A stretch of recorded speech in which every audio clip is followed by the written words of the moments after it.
আসসালামু আলাইকুম। Barishal dot news থেকে রাত ৯টার শীর্ষ সংবাদ আমি ফারহানা করিম তুলি। প্রথমে সংবাদ শিরোনাম, পরে বিস্তারিত। কোটা বাতিলের দাবিতে বরিশাল ঢাকা মহাসড়ক অবরোধ। বরিশালের নদীতে ধরা পড়েছে বড় আকারের ইলিশ। আগলছাড়ায় সনাতন ধর্মাবলম্বীদের রথযাত্রা উৎসব পালন। ধসে পড়ার ২ মাসেও ব্রিজ সংস্কারে উদ্যোগ নেই। বরিশালে ঘর ভাঙচুর, বৃদ্ধ নারীকে মারধর। বরিশালে ইজি বাইকের ধাক্কায় নিহত এক। বরিশালে পরীক্ষার হলে এইচএসসি পরীক্ষার্থীর আত্মহত্যার চেষ্টা। বরিশাল মহানগর বিএনপির আংশিক আহ্বায়ক কমিটি গঠন। এতক্ষণ শুনলেন সংবাদ শিরোনাম, এখন বিস্তারিত। সব চাকরিতে বৈষম্যমূলক কোটা বাতিল করে মেধাভিত্তিক নিয়োগের দাবিতে বরিশাল সরকারি ব্রজমোহন কলেজের শিক্ষার্থীরা বিক্ষোভ কর্মসূচি পালন করেছেন। রোববার বেলা 11টায় ব্রজমোহন কলেজ ক্যাম্পাসে বিক্ষোভ মিছিল করেন তারা। বরিশাল জেলার নদ নদীতে জেলেদের জালে ধরা পড়েছে বড় আকারের ইলিশ। মেঘনা সহ জেলার কীর্তনখোলা, কালাবদর ও আড়িয়াল খাঁ নদীতে ইলিশ সরবরাহ বেড়েছে নগরীর পোর্ট রোড মৎস্য মোকামে। তাই নদীর ব্যস্ত সময় পার করছেন বরিশাল জেলার ৭৫,০০০ জেলে।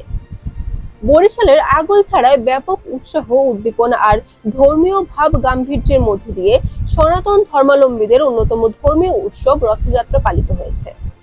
আগলছাড়ায় খালের মধ্যে ঝুঁকিপূর্ণ ব্রিজ ধসে পড়ার ২ মাস পেরিয়ে গেলেও সংশ্লিষ্ট কর্তৃপক্ষ সেটি সংস্কারে কোনো উদ্যোগ নেয়নি।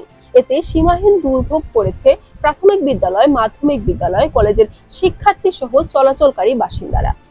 বরিশালে ফিল্মের স্টাইলে ঘর ভাঙচুর। ১০৫ বছর বয়সী বৃদ্ধ নারীকে মারধর ও জমি দখল করার অভিযোগ পাওয়া গেছে। এই ঘটনায় কোতোয়ালি মডেল থানায় জমি সংক্রান্ত একটি মামলা দায়ের করা হয়েছে। তদন্ত সাপেক্ষে অপরাধের বিরুদ্ধে আইনগত ব্যবস্থা গ্রহণ করা হবে। বরিশালের আগলছাড়ায় রাস্তা পার হওয়ার সময় ইজি বাইকের ধাক্কায় হারুন ব্যাপারী নামে এক ব্যক্তি নিহত হয়েছেন।